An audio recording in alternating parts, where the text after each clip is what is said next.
Hello everybody, and welcome back to Hypothetical with me, Zeli. So, today we're continuing in Genesis. And let me see, where were we? If I remember right, we're still basically in the... Yeah. We're in the Myth of Shem, which Abraham was the quintessential Semite. And we don't really get a sort of myth of Abraham until later. And it could also very well be that I'm getting this backwards. Maybe the myth of Shem was actually, like when it says these are the generations of Shem, this is the end of the story. So it's like the finality of it. Or what would you call that? A epilogue. But this is the model I'm using right now, which is these are the generations of X begins a particular myth or section. And so right now we would still be in the myth of Shem, if I remember right. Let me double check that. Oh, no. We're in the myth of Terah. So Shem's myth was that long. And yeah, we're in the myth of Terah, Abram's father. And so we're continuing in Genesis 14. Now, I want to make a sort of special announcement that probably won't be a surprise to anybody, but it might be. I do not have, so I have an education in religion, but it's not like the highest, I am not on par with N.T. Wright or someone of that caliber or anything.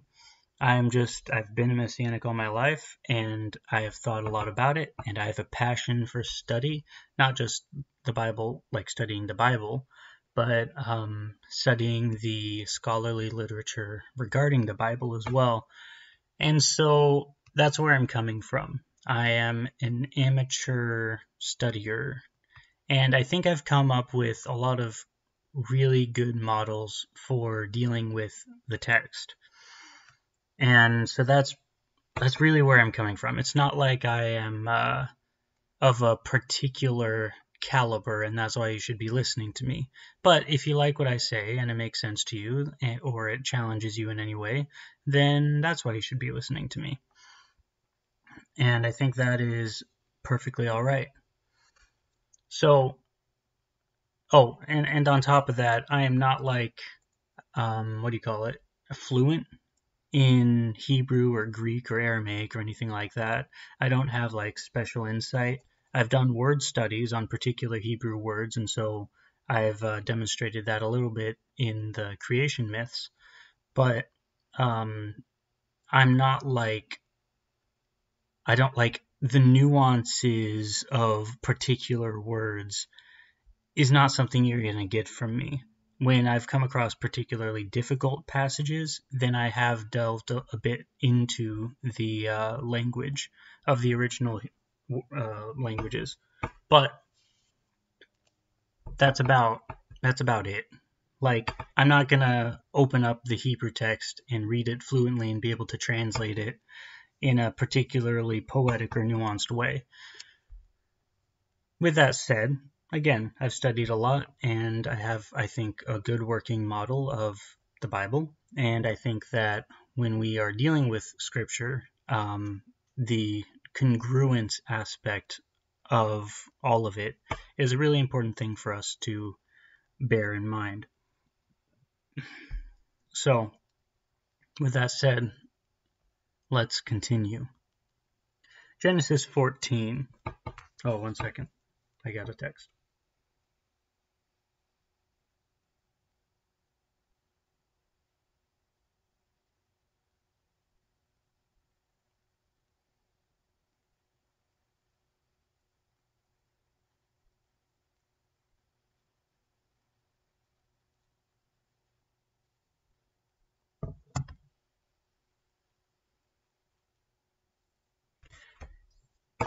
In the days of Amraphel, king of Shinar, Arioch, king of Elasar, Chedorlaomer, king of Elam, and Tidal, king of Goyim, these kings made war with Bera, king of Sodom, Birsha, king of Gomorrah, Shinab, king of Admah, Shemaber, king of Zeboim, and the king of Bela, that is, Zoar. And all these joined forces in the valley of Siddim, that is, the Salt Sea. 12 years they had served Chedorlaomer, but in the 13th year they rebelled.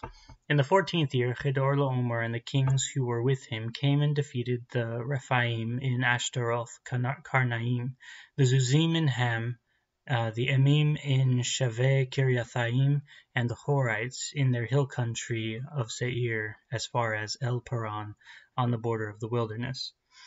When they turned back and came to En Mishpat, that is, Kadesh, and defeated all the country of the Amalekites, and also the Amorites who were dwelling in Hazazon Tamar. Then the king of Sodom, the king of Gomorrah, the king of Admah, the king of Zeboim, and the king of Bela, that is, Zoar, went out, and they joined battle in the valley of Siddim, with Chedorlaomer, king of Elam, Tidal, king of Goyim, Amraphel, king of Shinar, and Arioch, king of Elasar, 4 kings against 5. Now the valley of Siddim was full of bitumen pits. And as the kings of Sodom and Gomorrah fled, some fell into them, and the rest fled to the hill country. So the enemy took all the possessions of Sodom and Gomorrah, and all their provisions, and went their way. They also took Lot, the son of Abram's brother, who was dwelling in Sodom, and his possessions, and went their way. Then one who had escaped came and told Abram the Hebrew, who was living by the oaks or the terebinths of Mamre the Amorite, brother of Eshcol and of Aner. These were allies of Abram. When Abram heard that his kinsmen had been taken captive, he led forth his trained men born in his house, 318 of them, and went in pursuit as far as Dan, and he divided his forces against them by night, he and his servants, and defeated them and pursued them to Hobah, north of Damascus. Then he brought back all the possessions, and also brought back his kinsman Lot with his possessions, and the women and the people. After his return from the defeat of Chedorlaomer and the kings who were with him, the king of Sodom went out to meet him at the valley of Shaveh, that is, the king's valley, and Melchizedek, king of Salem, brought out bread and wine. He was priest of God Most High, and he blessed him, and said, Blessed be Abram by God Most High, possessor of heaven and earth, and blessed be God Most High, who has delivered your enemies into your hands. And Abram gave him 1/10 of everything. And the king of Sodom said to Abram, Give me the persons, but take the goods for yourself. But Abram said to the king of Sodom, I have lifted my hand to the Lord, God Most High, possessor of heaven and earth, that I would not take a thread or a sandal strap, or anything that is yours, lest you should say, I have made Abram rich. And I will take nothing but what the young men have eaten, and the share of the men who went with me. Let Aner, Eshcol, and Mamre take their share. And that is Genesis 14. And so in this scenario, we see, of course, a kind of petty empire that has a bunch of cities rebelling against this empire. And this was a very common occurrence in, well, all of ancient history. You'd have one sort of nation, and actually this might be a confederacy, rather. That actually is, yeah, it's a confederacy.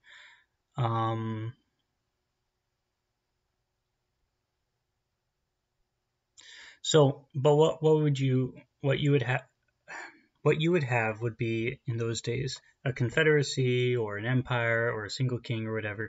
They would enlarge their territory by going and taking a bunch of the surrounding city-states or whatever you would have. They would just take territory and everything. And then they would demand tribute from those people. And then, oftentimes, the people, being tired of paying tribute, or their resources are running low, or whatever, would decide to stop paying tribute. And this was seen as an act of war. It was saying, we have declared independence. And a declaration of independence is, by definition, an act of war. It is saying, we are no longer you. We are rebelling against you. And so, of course, as is the right of Amraphel, Arioch, Chedorlaomer, and Tidal, it is their right to come down and take them, because the kings of Sodom and Gomorrah and the rest of those folk are seen as breaking covenant. And we just, no wait, did we? No, we have not. Okay, so we're going to see a very specific example of a specific type of covenant that was done in those days. And the idea is it's a suzerain vassal treaty. What you'd have is a greater kingdom would come to a less great kingdom and say, we're going to be a father to you. It was described as extended kinship. So we're going to be a father to you, you're going to be a son to us. And in the language of this covenant, I'm the father, you're the son. I'm the suzerain, you're the vassal. Suzerain and vassal has a bit more of a sterile feel to it. And so it's like a father-son treaty. But in this treaty, I will protect you. I'm going to be in charge of your national defense. I'm going to make sure that everything is going well. I will install governors if you need them. I will do what I can to make your society flourish. But in return, you're going to give me money, and your territory is going to be my territory. And so it's sort of like, my territory I take care of. You can see that, and you know that because, well, I am bigger than you, I'm better than you, and this means that I've taken care of my territory. Now, of course, there might be a lot of other reasons for that, but that's one explanation, and honestly, the smaller and weaker nation state doesn't have much of a choice to refuse. And so they make this treaty, and then the son decides to rebel against the father, and the father may have been doing his part, but oftentimes this is basically unilateral. You can't really... I mean, if the father breaks the treaty, you can say, well, I have reason to rebel, and this was sort of what America did. The king broke the unwritten agreement between the states and the mainland and whatever, and so we are declaring independence because of this, because we're going to take care of ourselves in a better way. It might have been the case that Sodom and Gomorrah were doing that, but we also know from previous chapters and from future chapters that Sodom and Gomorrah were wicked. They were a terrible place to stay, and they were ruled by wicked people. And so most likely they were just not wanting to pay tribute. They wanted their own power. And so all of these guys, Arioch, Amraphel, Chedorlaomer, and Tidal, they're like, well, okay, we're going to take you. And if I remember right, what was one of them? The Rephaim is an interesting sort of group of people. If I remember right, and it's been a long time since I've done research on this particular topic, but Rephaim were sort of like a tribe of giants. They would have been like brutal savages in a way. And so part of their claim to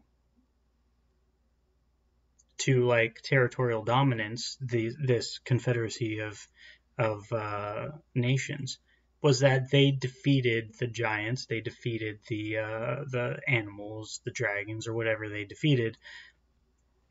And so that's why these lesser nation states are paying deference to them, because they are doing their job. They're performing their duty. So Sodom and Gomorrah, they rebel.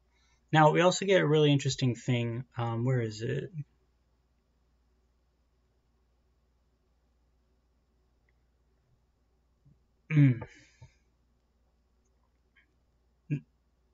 Oh, yeah. In verse 7, then they turned back and came to En Mishpat, that is Kadesh, and defeated all the country of the Amalekites. Now the Amalekites don't exist yet. The Amalekites are a result of Esau. And then they're like, yeah, it's one of the sons of Esau are the Amalekites. And so they don't exist yet, at least if Genesis is written in any sort of chronological order. Like, I guess you could take this chapter and move it after the chapter that describes Esau's sons, but I don't think that that's really appropriate here. But basically, the Amalekites don't exist, even in the biblical narrative. And, I mean, you could also posit that maybe there's another tribe of Amalekites, but I guess you're just adding things at that point. But maybe it might be better than what I'm about to say, which is what I think is actually what's going on here.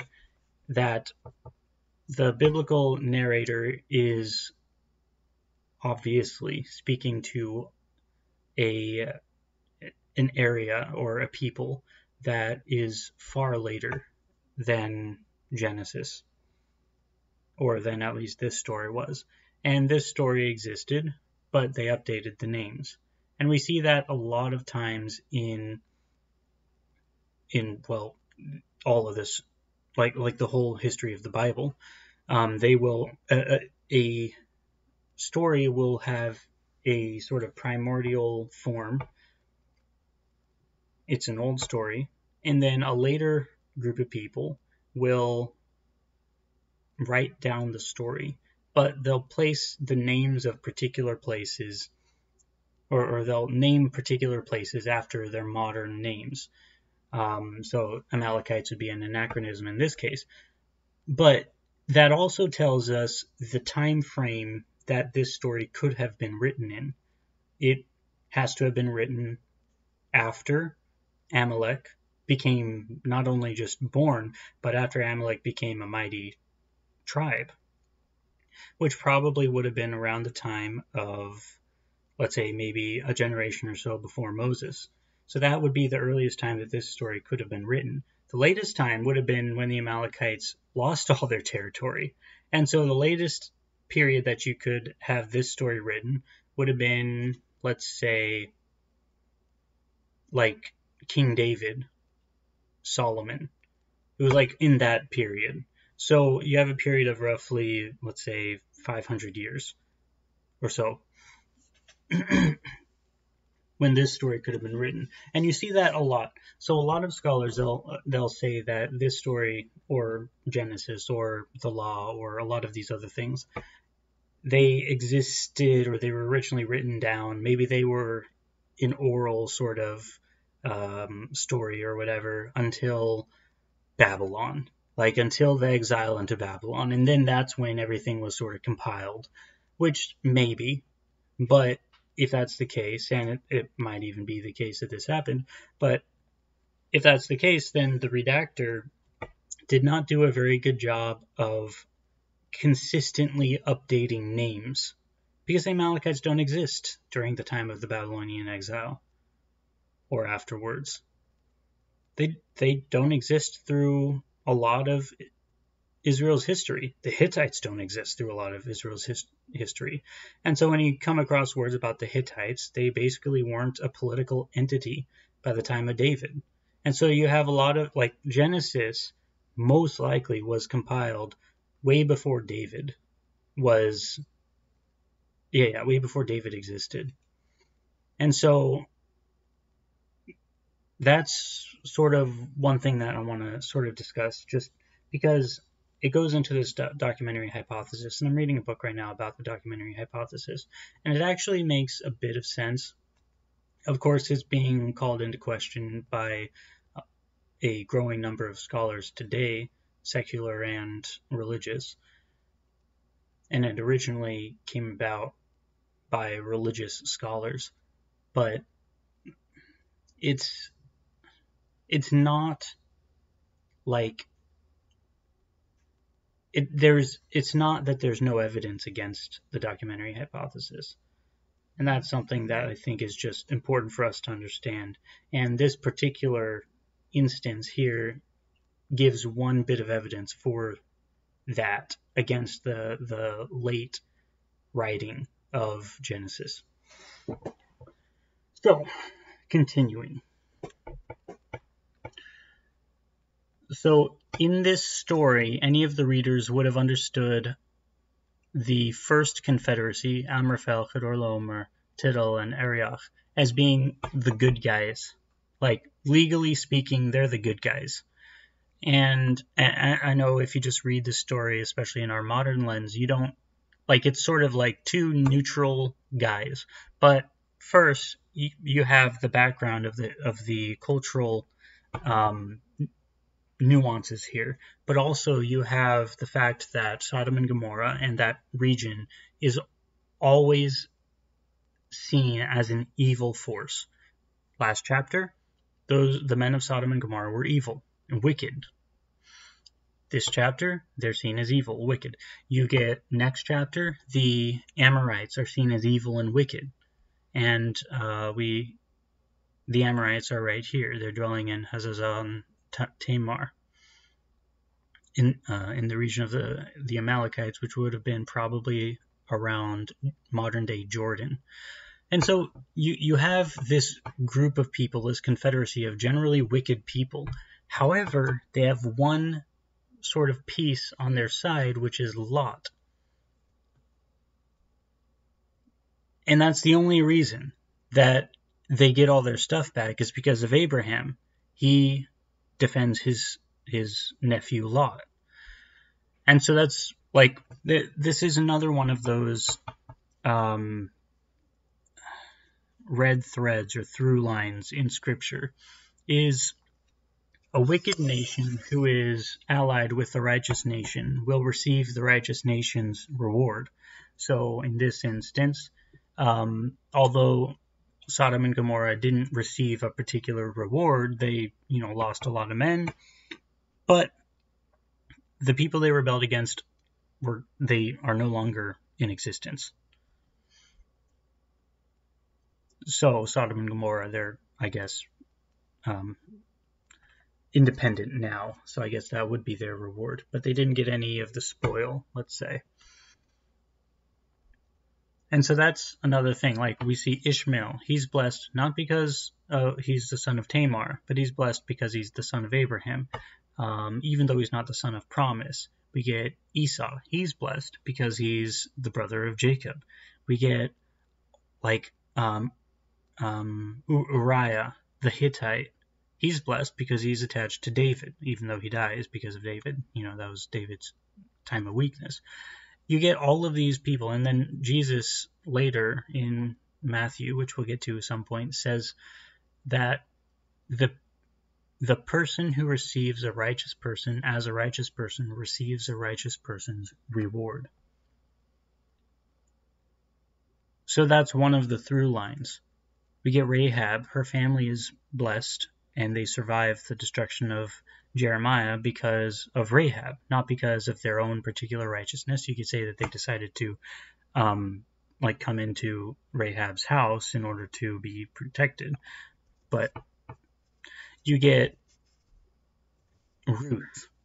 She connects herself to what's her name? Her mother-in-law, Naomi, because she connected herself to the chosen people. And so, you see all of this, it continues. And then most of the prophecies against foreign nations, like, they have their own issues, and God reveals them and says you're going to be judged for them. But one of the biggest issues with these foreign nations is that they act wickedly against God's people. So they're judged in large part because of the wickedness against God's people. And they're judged well, like Hiram of Tyre. He is judged well because of his friendship with David and with God's people. And so that's one of the big judgments against foreign nations, or for foreign nations. It's if they're acting well, if they're treating God's people well or bad. And that is in fulfillment of the promise to Abraham that whoever blesses you, I will bless, and whoever curses you, I will curse.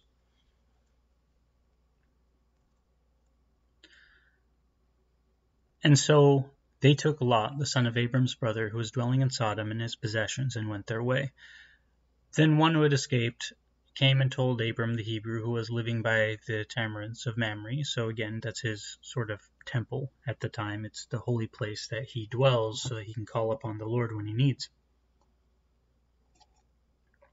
And this was before he bought the field of Mamre. The Amorite, brother of Eshcol and of Aner, and these were allies of Abram. When Abram heard that his kinsman had been taken captive, he led forth his trained men, born in his house, 318 of them, and went in pursuit as far as Dan, another anachronism. And he divided his forces against them by night, he and his servants, and defeated them and pursued them to Hobah, north of Damascus. Then he brought back all the possessions, and also brought back his kinsman Lot with his possessions, and the women and the people. So, if you bless Abram, you'll be blessed. If you curse Abram, you'll be cursed. And this follows even to this day. This is why this is an important concept for us to grasp. If you bless the Jewish people, you'll be blessed. If you curse the Jewish people, you'll be cursed. And I know there's a lot of debate about, well, there's not really a lot of debate about whether or not the modern Jewish people are the actual descendants from, Abraham. Even though the same people who say that will say that the modern Arabs are descendants from Abraham, emphatically. But that's not the point. There are just a couple evidences. Let's say the people who were... Okay, so one of the evidences against them is that they're more closely genetically to the Germans than they are to Middle Easterners, which is a really silly and stupid argument because, yeah, they lived in Europe for how many years? 1,500 years or more? The Sephardic Jews are much more closely related to either the Spaniards or to the Arabs or to the Africans, depending on where they came from, because that's how you do genetics. Like, people who make that argument are just silly. They don't understand genetics in any way.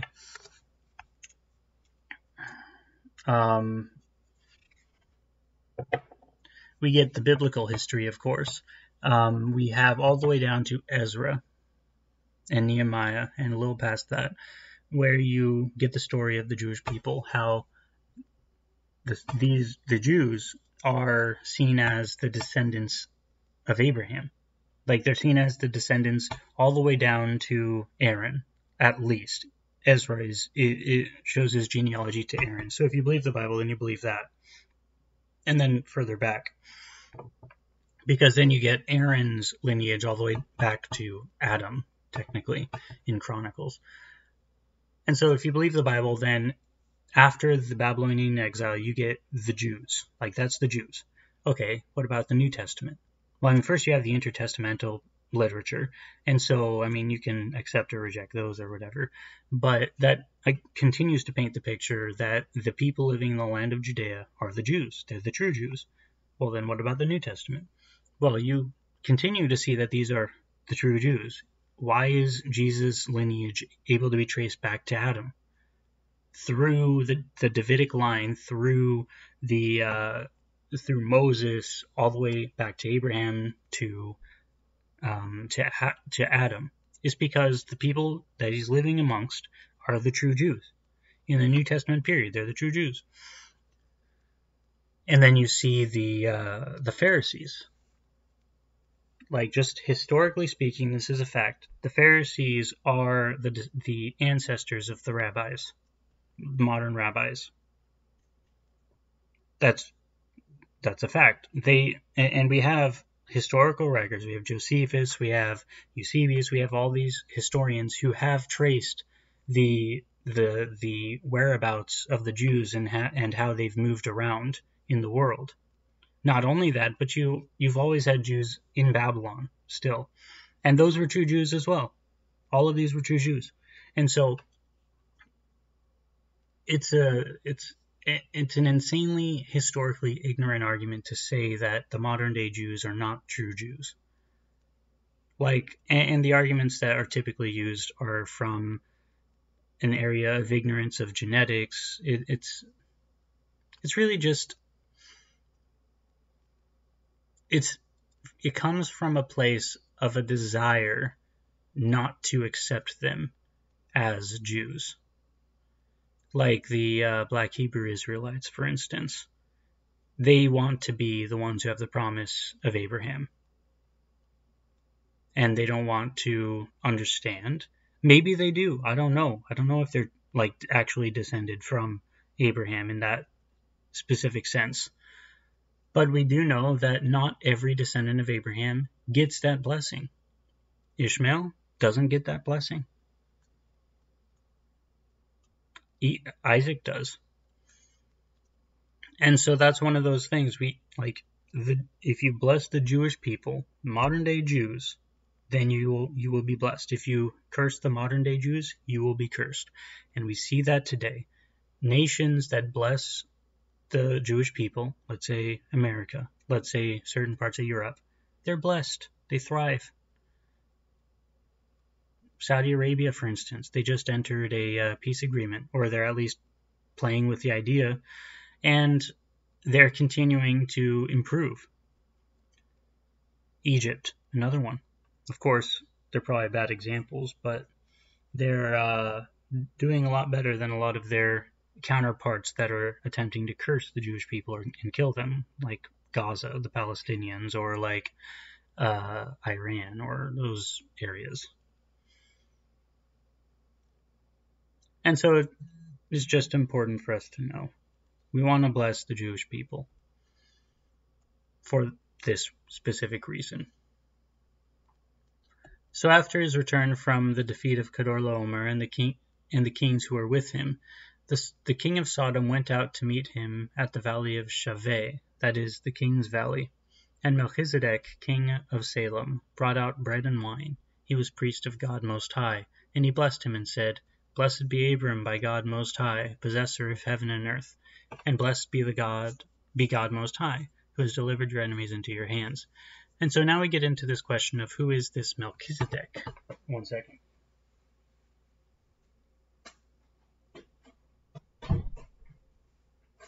I have to move because it's about to get loud in here. So who is this Melchizedek figure? Now, we only get the word Melchizedek used in the Old Testament like twice or three times. But the model that I operate under is that Melchizedek wasn't just like a phantasm that showed up every once in a while. But Melchizedek was actually an office that people generally had alongside the Levitical priesthood. Or when the Levitical priesthood didn't exist, Melchizedek still existed. And this is one evidence for that. But we get this idea because, like, there are priests before the Aaronic priesthood. You have Noah, who does sacrifices. You have Abel and Cain, they're priests. Some people think Adam was a priest. You have Abraham, who is performing sacrifices and doing all these things. So Melchizedek pre-exists the Levitical priesthood. And we get this argument in Hebrews that because the Levitical priesthood came second, it cannot replace the Melchizedek priesthood, which is true. The Melchizedek priesthood is one that is always in existence. And and on top of that, it is greater than the Levitical priesthood.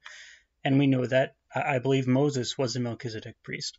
He performed sacrifices. He inaugurated the Levites as the priests.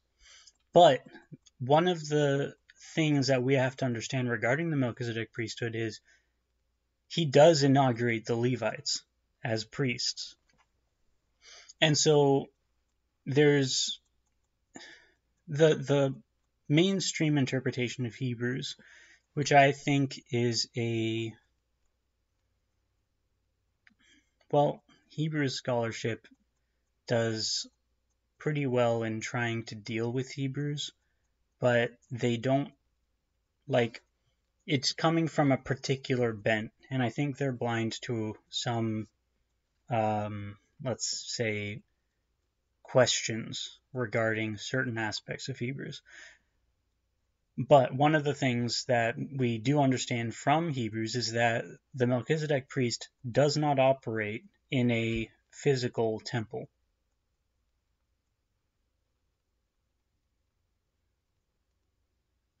He operates out of a spiritual temple. The Levitical priest does not operate in the spiritual temple, he operates in the physical temple. And so you see, like in Hebrews, like throughout the text, you have the Melchizedek priest who's a lot more mobile. They're able to go here, there, perform sacrifices, and intercede for the people. They don't even need sacrifices to intercede for the people because it's not really a physical sacrifice that intercedes for them. It's their prayers and their own sacrifice that intercedes for them. But the Levitical priesthood, the Aaronic priesthood, is still important. And the reason is because they cleanse the body. So the Melchizedek priesthood cleanses the soul, the conscience, the spirit, and the Levitical priesthood cleanses the body. And that's actually the distinction. And one of the things that I believe happened and will happen, and we see evidence of this in the prophets, is that in the beginning there was a temple. When man fell, the temple split. Before the fall, the temple was a physical spiritual temple, just like man is a physical spiritual being. When man fell, the temple split into physical on earth and spiritual in heaven. And then as we get the physical temple here on earth, and that continues, we get that temple, but that's not the spiritual temple. It's made out of the model from the one in heaven. And so you get this through line all the way down into the prophets and into the New Testament in Revelation, when it says that at one point New Jerusalem will come down. This is a heavenly Jerusalem, and establish itself on earth, which means it's a spiritual, physical city. We get the Ezekiel temple, where both this Melchizedek priest and the Levitical priests operate. And so you see this idea of the physical and the spiritual eventually becoming one again in a particular place on earth, which is the temple. And whether or not that's like in like a temple, a house of God, or if it's all of Jerusalem or whatever, that's not really the point. I think it is sort of a house of God in Jerusalem, but the house of God actually makes all of Jerusalem the temple as well. But the point is that it eventually comes back together. And so this Melchizedek priest here in Genesis 14 is sort of beginning that saga.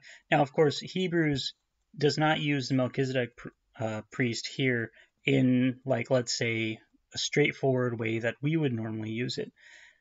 Because the author of Hebrews says that this Melchizedek priest never dies, he had no father, no son, or anything like that, and he continues forever. However, then Jesus receives his priesthood upon his death. And so it's kind of midrashic in a way, but it is seen as, well, I guess the author of Hebrews is viewing Genesis as more of a mythical text anyway, so that makes a bit more sense. But anyway, that's who this Melchizedek priest is. He is the priest that operates alongside the Levitical priest, and Abraham is also sort of a Melchizedek priest, but he really, because Levi is coming out of him, this is how Hebrews refers to him. then he's a bit more like the Levitical priest. But Abram is able to make sacrifices and do all that sort of stuff. And so he's sort of also a Melchizedek priest. That sort of goes to demonstrate the flexibility of the Melchizedek priest. So, Melchizedek, king of Salem, brought out bread and wine. He was priest of God Most High. And he blessed him and said, Blessed be Abram by God Most High, possessor of heaven and earth, and blessed be God Most High, who has delivered your enemies into your hands. Now that's another really interesting thing. I'm reading this book, The Temple Revealed in the Garden, by Dina Dai, and she quotes another scholar who says that kings were a type of priest in those days. Like in the ancient world, kings were not just kings, but they were actually a type of priest. And it sort of makes sense, because kings were seen as the image of whatever god they were, like the Egyptian god or the Babylonian god or whatever. They were seen as the place where, or let's say the lightning rod of the power of God.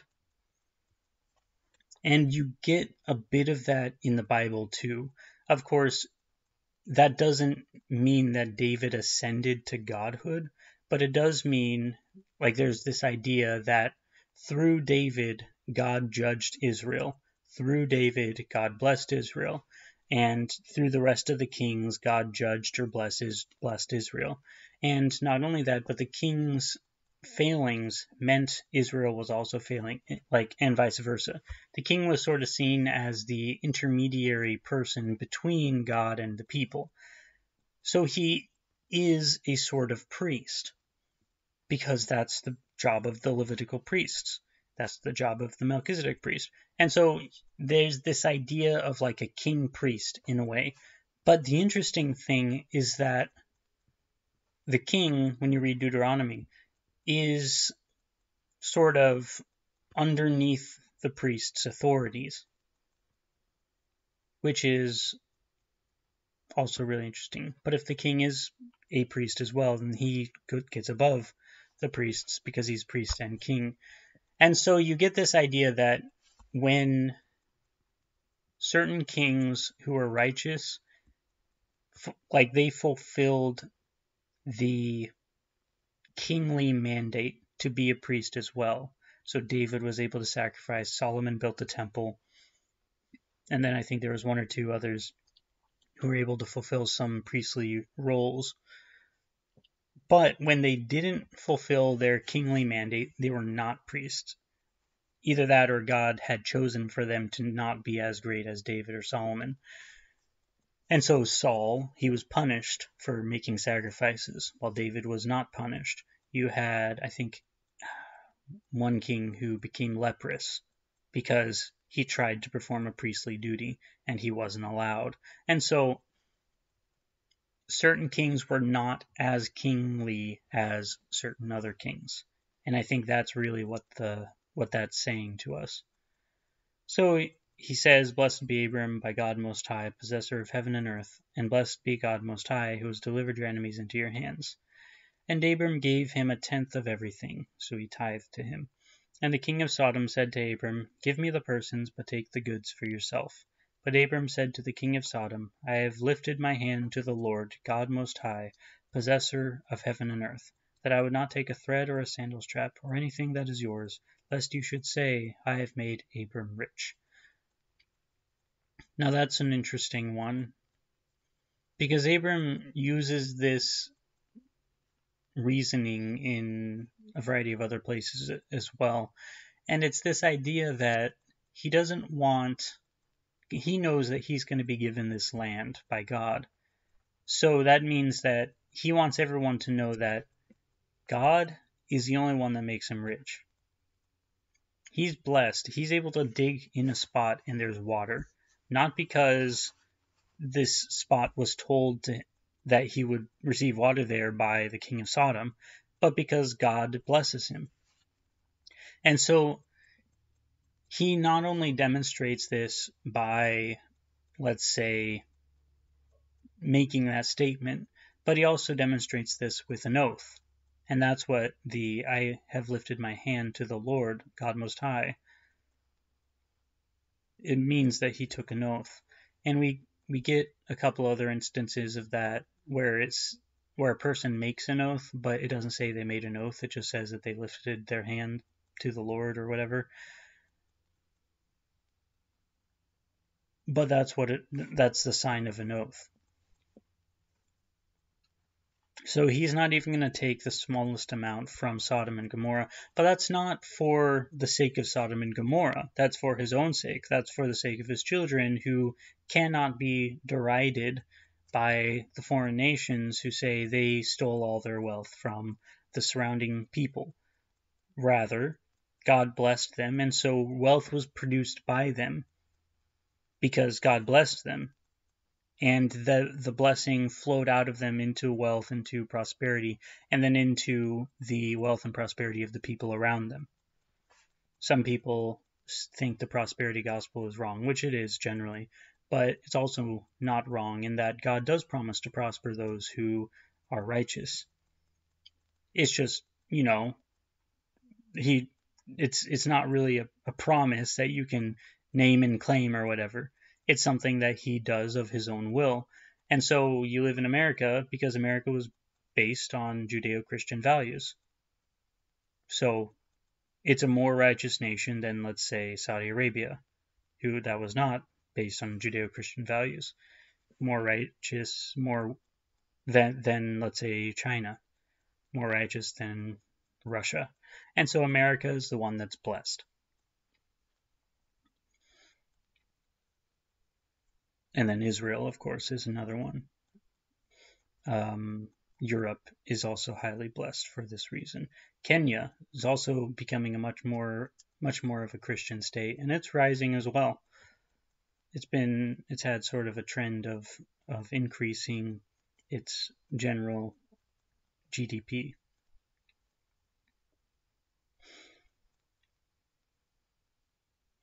But he doesn't have regard for Sodom and Gomorrah, but he says, let Aner, Eshcol, and Mamre take their share.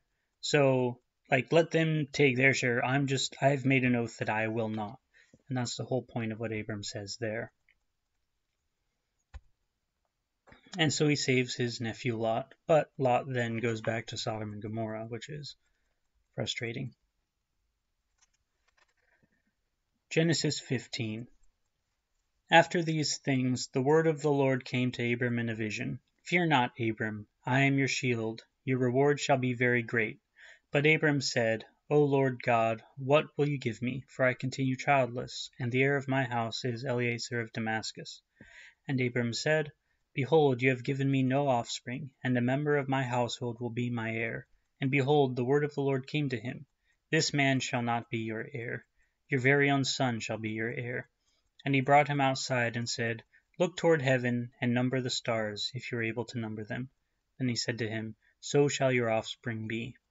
And he believed the Lord, and he counted it to him as righteousness. And he said to him, I am the Lord who brought you out from Ur of the Chaldeans, to give you this land to possess. But he said, O Lord God, how am I to know that I shall possess it? He said to him, Bring me a heifer 3 years old, a female goat 3 years old, a ram 3 years old, a turtle dove, and a young pigeon. And he brought him these, cut them in half, and laid each half over against the other. But he did not cut the birds in half. And when birds of prey came down on the carcasses, Abram drove them away. As the sun was going down, a deep sleep fell on Abram. And behold, dreadful and great darkness fell upon him. Then the Lord said to Abram, Know for certain that your offspring will be sojourners in a land that is not theirs, and will be servants there, and they will be afflicted for 400 years. But I will bring judgment on the nation that they serve, and afterward they shall come out with great possessions. As for you, you shall go to your fathers in peace. You shall be buried in a good old age, and they shall come back here in the 4th generation, for the iniquity of the Amorites is not yet complete. When the sun had gone down and it was dark, behold, a smoking firepot and a flaming torch passed between these pieces. On that day the Lord made a covenant with Abram, saying, To your offspring I give this land, and the river of Egypt to the great river, the river Euphrates, the land of the Kenites, the Kenizzites, the Cadmonites, the Hittites, and the Perizzites, the Rephaim, the Amorites, the Canaanites, the Girgashites, and the Jebusites.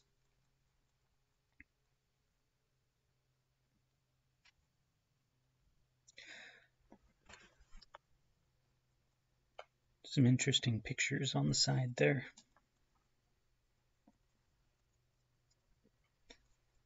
So, after these things, the word of the Lord came to Abram in a vision, and he says, I am your shield, your reward will be very great.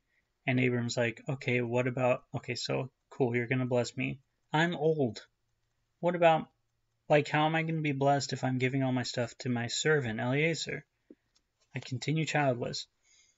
And so God promises that he will not continue childless.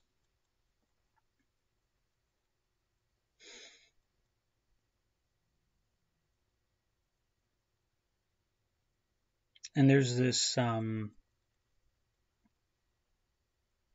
let's say, there's a midrash, I think, that talks about this specific instance where there is a king who goes up to a Jewess and says, why is Abraham blessed for counting the stars? Because it's so easy to do. And then the Jewess says, okay, we'll go count the stars. And then he comes and counts the stars one night. And he says, see, I've done it. And then the Jewess says, okay, now go again the next night. And he does it again, but he realizes that the stars have moved and more have revealed themselves. So then he says, if stars are continually revealing themselves, how can one count the stars? So she says that's why Abram is the one blessed. It's because there's a particular vision that he had where not only was he able to count these stars that were in the sky in one night, but he was able to see, let's say, the entirety of the sky. And he put in the effort and the energy to actually count them. And then the Hebrew word there for count is, it means count, but it can also mean tell the story of the stars. And so you also get this idea that Abram's not really just counting the stars, but he's also looking at them and he's seeing the constellations and he's reading them. And in the stars is some sort of promise to Abram from God. And it's one of those signs that he can look up into heaven and say, yeah, I remember the promise given to me from God. Not just me, but those stars have been there for a long time. And so he has made this promise since time immemorial. And so you get this book called The Legends of the Jews, which is actually really interesting. It's like, hang on, I'm going to read that. Just one section of it. I don't need this one.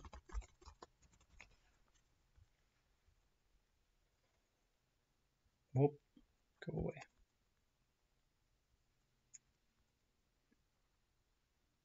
I think it's in Jewish Thought.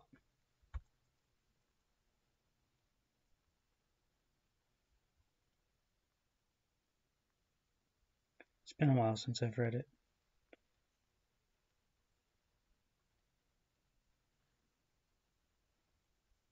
Hang on. It's not in Jewish Thought.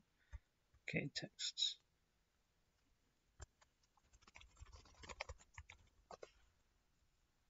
Okay, Volume 1. In the beginning, 2,000 years after the heaven and earth, 7 things were created. The Torah, written with black fire and white fire, and lying in the lap of God, the divine throne, erected in the heaven, which later was over the heads of the Hayot. Paradise, on the right side of God. Hell, on the left side. The celestial sanctuary directly in front of God, having a jewel on its altar graven with the name of the Messiah, and a voice that cries aloud, Return, ye children of men. When God resolved upon the creation of the world, he took counsel with the Torah. Her advice was this: O Lord, a king without an army and without courtiers and attendants hardly deserves the name of king, for none is nigh to express the homage due to him. The answer pleased God exceedingly. Thus did he teach all earthly kings, by his divine example, to undertake naught without first consulting advisers. The advice of the Torah was given with some reservations. She was skeptical about the value of an earthly world, on account of the sinfulness of men, who would be sure to disregard her precepts. But God dispelled her doubt. He told her that repentance had been created long before, and sinners would have the opportunity of mending their ways. Besides, the temple service would be invested with atoning power, and paradise and hell were intended to do duty as reward and punishment. Finally, the Messiah was appointed to bring salvation, which would put an end to all sinfulness. And so there's this idea just in this opening paragraph that from before the time that the world was made, God had planned all these things. He planned judgment, he planned the Messiah, he planned the Torah, he had his temple and his throne, he had paradise, and all of that sort of stuff. And so when Abram is sort of counting these stars, or telling the story of these stars, he's seeing all of these infinite promises that God had from before the creation of the world, and he's saying, okay, so shall my offspring be.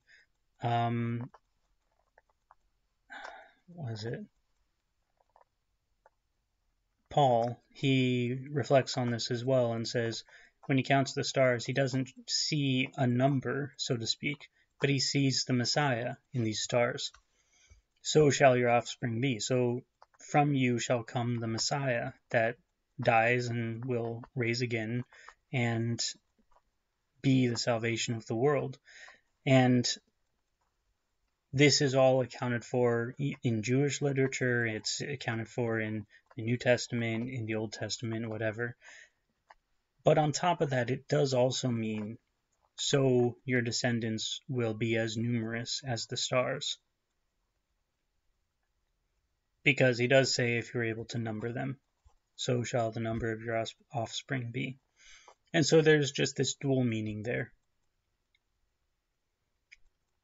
And then God begins making this covenant with him. After he promises this, he says, I am the Lord who brought you out of the Ur of the Chaldees to give you this land as a possession. This is the beginning of one of the Hittite treaties. And so Abram sort of interrupts him. He says, O Lord God, how am I to know that I shall possess it? And he says to him, bring me a heifer 3 years old, a female goat 3 years old, a ram 3 years old. The thing about this particular treaty is it's the first half of sort of a suzerain vassal treaty, or sort of a Hittite treaty. There are different ones, I believe, where in the first half you have sort of God or the suzerain explaining what he has done for the vassal and giving him promises, giving him rules, but he doesn't actually give him the rules yet. He just gives him the promises and explains what he has done. So what he has done and what he will do. And then he gives him a sort of a promise, which is that when the people are more righteous in the land than your descendants, then they'll be sent into exile. But when the righteousness of the people in the land become complete, then God will use his people to bring them back, the descendants of Abraham, to bring them back and make judgment on the people of the land. Which is what we see here, what we see in Leviticus 26, Deuteronomy 28 through 30, in all of the prophets, in the exile, in the return, and in this current exile as well. God brought the descendants of Abraham back to their land in Israel.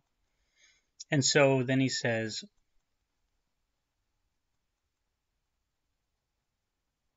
when the sun had gone down and it was dark, behold, a smoking fire pot and a flaming torch passed between these pieces.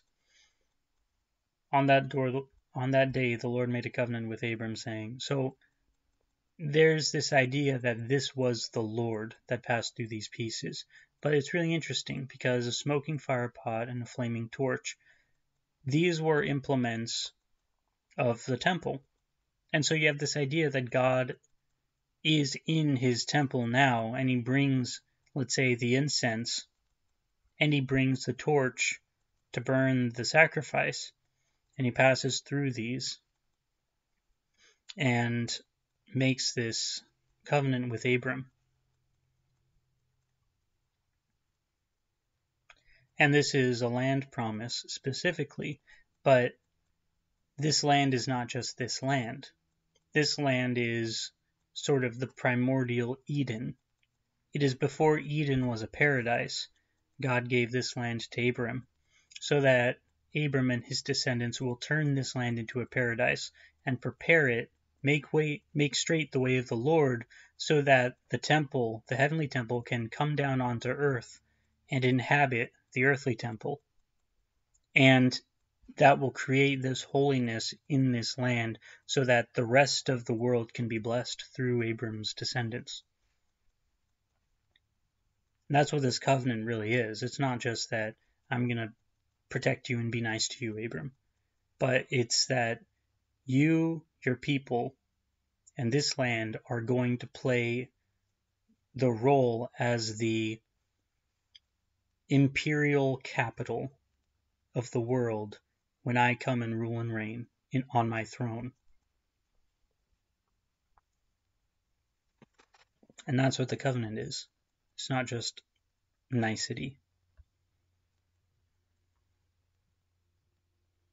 So, of course, Abram thinking, well, my descendant is going to be a pretty cool guy then. Chapter 16 is the next thing. Now Sarai, Abram's wife, had borne him no children. She had a female Egyptian servant, whose name was Hagar, and Sarai said to Abram, behold now, the Lord has prevented me from bearing children. Go in to my servant, it may be that I shall obtain children by her. And Abram listened to the voice of Sarai. So after Abram had lived 10 years in the land of Canaan, Sarai, Abram's wife, took Hagar the Egyptian, her servant, and gave her to Abram, her husband, as a wife. And he went in to Hagar, and she conceived. And when she saw that she had conceived, she looked with contempt on her mistress. And Sarai said to Abram, may the wrong done to me be on you. I gave my servant to your embrace, and when she saw that she had conceived, she looked on me with contempt. May the Lord judge between you and me. But Abram said to Sarai, behold, your servant is in your power. Do to her as you please. Then Sarai dealt harshly with her, and she fled from her. The angel of the Lord found her by a spring of water in the wilderness, a spring on the way to Shur. And he said, Hagar, servant of Sarai, where have you come from, and where are you going? She said, I am fleeing from my mistress, Sarai. The angel of the Lord said to her, return to your mistress, and submit to her. The angel of the Lord also said to her, I will surely multiply your offspring, so that they cannot be numbered for multitude. And the angel of the Lord said to her, behold, you are pregnant, and shall bear a son. You shall call his name Ishmael, because the Lord has listened to your affliction. He shall be a wild donkey of a man, his hand against everyone, and everyone's hand against him, and he shall dwell over against all his kinsmen. So she called the name of the Lord who spoke to her, you are a God of seeing. For she said, truly here I have seen him who looks after me. Therefore the well was called Be'er Lahairoi. It lies between Kadesh and Bered. And Hagar bore Abram a son, and Abram called the name of his son, whom Hagar bore, Ishmael. Abram was 86 years old when Hagar bore Ishmael to Abram. So this actually is a pretty interesting commentary, going all the way back to Shem, Ham, and Japheth. Hagar is an Egyptian who's not, let's say, a natural slave, as the curse on Canaan would have permitted. Hagar is seen as one of the dwellers within the tent of Shem, because she is an Egyptian. But what happens here is she's sort of like the handmaid of Sarai, which means, oh man, it was sort of like I don't know if you've seen Downton Abbey or read any of those period dramas, like, I don't know, what would be a good one? Jane Eyre or something along those lines. But in England, you'd have like the lady's maid, who was somebody who waited on the lady of the house or one of the ladies of the house, like specially. So in Downton Abbey, what was her name? Baxter, Anna would have been playing this role.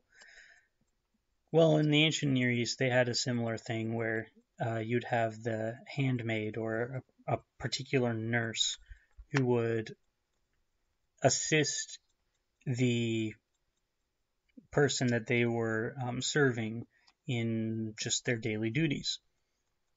If they were younger, then they would help them to grow up, and if they were older, they would help dress them, do their hair, make sure they look pretty, all that sort of stuff.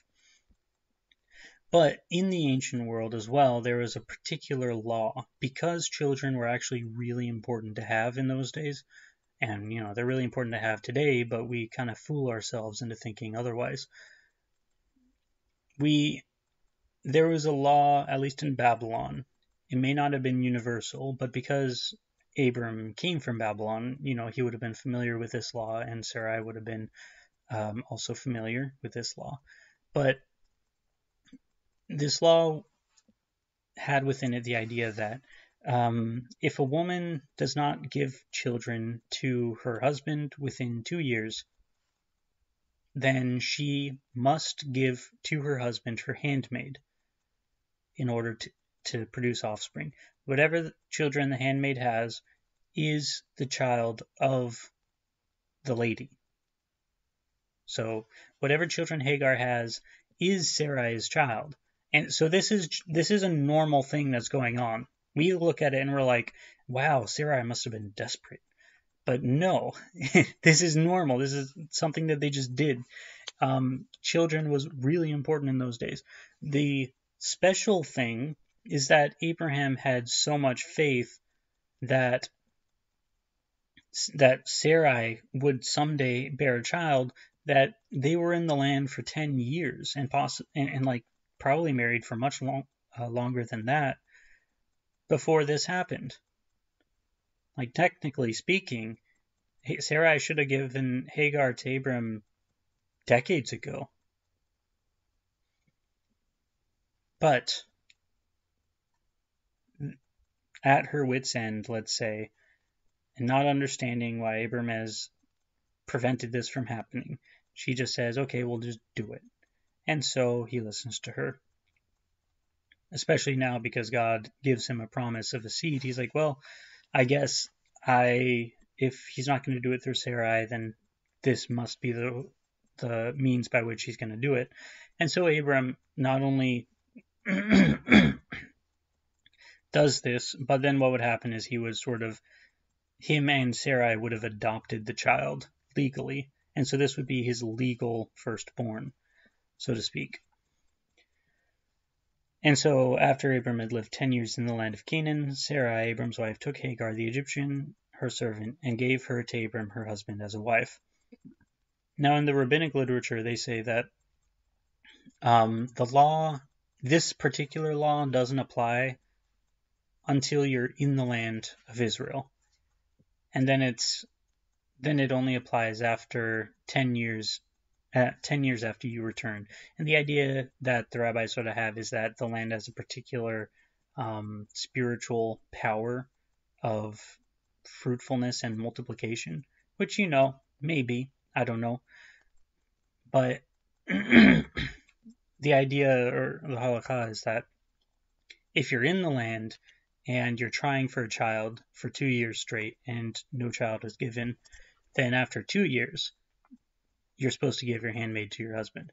But if you're a sojourner, like you were in exile and then you came into the land, then it's 10 years, because it's sort of like you're born into the land, you naturally have this fruitfulness that the land provides you. But if you're in a foreign land and then you come into the land, then this fruitfulness has to sort of by osmosis come into your body or whatever. Which I don't know, maybe. But that's not really the point. That's just sort of the explanation for the ruling. And so he went into Hagar, and she conceived, and when she saw that she had conceived, she looked with contempt on her mistress. Now, this is really where, like, this is normal. It may not have been normal in Egypt, so maybe there's a bit of a difference when it came to how Hagar was perceiving this.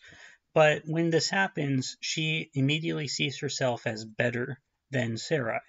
She looks with contempt on her mistress. She's like, okay, now I have been exalted to be your equal, but, like, because now I'm married to Abram, but on top of that, I have a child now, and so I'm actually better than you. And so Sarai said to Abram, may the wrong done to me be on you. So because Hagar has now looked at me with contempt, you must have misled her, or told her something that isn't true. There must be a miscommunication here. So I gave my servant to your embrace, and when she saw that she had conceived, she looked on me with contempt. May the Lord judge between you and me. And Abram said to Sarai, behold, I didn't tell her anything. She's in your power. Do what seems right to you. So Sarai dealt harshly with her, and she fled from her. So Sarai has to sort of prove this point, like, no, I'm sorry, honey. You're still a servant. You may have misunderstood this whole situation. Maybe you're not very well learned in Babylonian culture, but you haven't become the mistress. I am still the mistress here. Let's get this relationship straight. And so Hagar, now thoroughly confused, and of course doesn't know why she's being dealt harshly with, runs away. The angel of the Lord found her by a spring of water in the wilderness, the spring on the way to Shur. And he said, Hagar, servant of Sarai, where have you come from and where are you going? So she's like, well, I'm coming from my mistress, and I don't know where I'm going. So the angel of the Lord said to her, return to your mistress and submit to her. So the angel is sort of reaffirming this relationship. You were not made better than Sarai. In fact, your son isn't even going to have the same promise as Sarai's son. Return to her and submit to her, because this relationship has not been severed. You can't just run away in this instance, because whatever she's doing to you isn't all that bad. You're just perceiving it to be bad. You should never have you should have never exalted yourself in that way. But he does understand that she has been dealt with harshly and maybe unfairly. And so he says, I will surely multiply your offspring so that they cannot be numbered for multitude. And then he continues, behold, you are pregnant and shall bear a son. You shall call his name Ishmael, because the Lord has listened to your affliction. He shall be a wild donkey of a man, his hand against everyone, and everyone's hand against him, and he shall dwell over against all his kinsmen. And so we see that God blesses Ishmael for two reasons. First, because of the affliction of Hagar. But then later we see Abram say, oh, that Ishmael may live before you. Oh, that Ishmael may be a righteous person as opposed to this wild donkey of a man. And God says, I've heard you. I'll bless him for your sake. But Isaac is the one who is going to be, who I'm going to put my name on. And so he's blessed for Hagar's sake because she was dealt harshly with and afflicted, and she's blessed, or Ishmael's blessed for Abram's sake because God has a covenant with Abram. And so you see this sort of dual character of the blessing of Ishmael. But at the same time, he is a worldly man. He's not a godly man. And so that's why he is not going to be the heir of the promise. So he's going to be a wild donkey of a man. He's going to be sort of a beast of burden that will not submit to his yoke, let's say. Now, that's not to say that, like, that's not a bad thing. One of the sons of Israel is seen as a donkey, a beast of burden, that will have a yoke, and that'll be where he finds meaning. It's not to say that, but it is to say that he's not going to be a king in the land of Israel. He's probably going to be middle class, one of the working classes. He's not going to be a king or a priest, but he's going to have to submit to the king and priest in the land, and that's going to be the only way that he's going to be able to live in the land. He won't be a slave, that's for sure, but he's not going to be the king. And so that's one of the things that Ishmael has to come to terms with. Once they understand that they're not the king, the sons of Ishmael, then they can live in harmony with the people that are going to rule them as king, as governors, as whatever. And that's the promise given to Hagar. So she called the name of the Lord who spoke to her. You are a God of seeing. For she said, Truly here I have seen him who looks after me. Therefore the well was called Be'er Lahai-roi. It lies between Kadesh and Bered. And Hagar bore Abram a son, and Abram called the name of his son, whom Hagar bore, Ishmael. Abram was 86 years old when Hagar bore Ishmael to Abram. Now, you see why this is actually strictly transactional here, and strictly like the lady's maid being given to the Lord or whatever, because Hagar never bore Abram a second son. Like, this relationship didn't continue. It was for the purpose of conception, for the purpose of bearing one son, that Sarai gave Hagar to Abram. And then Hagar submitted again to Sarai. She actually does the correct thing here. And I guess Ishmael doesn't really understand this, but he continues to be a wild donkey of a man, specifically over against Isaac, who he's not supposed to be over against, but he believes himself to be superior to Isaac. So at some point in the future, him and Hagar are kicked out. But because of God's blessing over Ishmael, because of Abram, he is able to thrive and build a city and protect his mother. Which is, this is one of those things where our modern sentimentalities can be a bit offended by these sorts of situations. But in those days, you probably wouldn't be.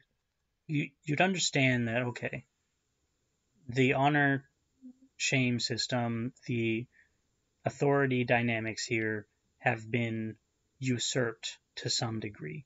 And then God actually judges people who usurp authority unjustly. And we see that in a variety of the prophets. This is something that he judges the nations for, and he judges his own people for. Amos is the one particular passage I'm thinking of, Amos something, but we'll get there at some point. But God has established an authoritative hierarchy in the world.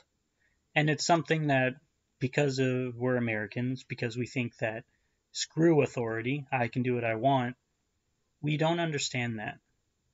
But that is something that God has instilled into the world. It's a moral principle. It is a fact of morality that exists because God has said it exists. He created it that way. And he created it that way so that we can understand how we can submit to God. I think it's in John or James, or First John or James, the apostle says, how can you love God if you have not loved man? How can you love the invisible if you have not first learned to love the visible? It's the same thing with authority. How can you serve God if you have not served man? How can you serve the invisible if you have not first learned to serve the visible? And the idea is sort of graduated skill. You can love something that is more difficult to love when you have learned to love the thing that is more easy to love. You can love God when you have learned to love a wife, or when you've learned to love children. And it's the same thing with service. You can serve God when you've learned to serve your brother, your mother, your father, your wife, your whatever, your country.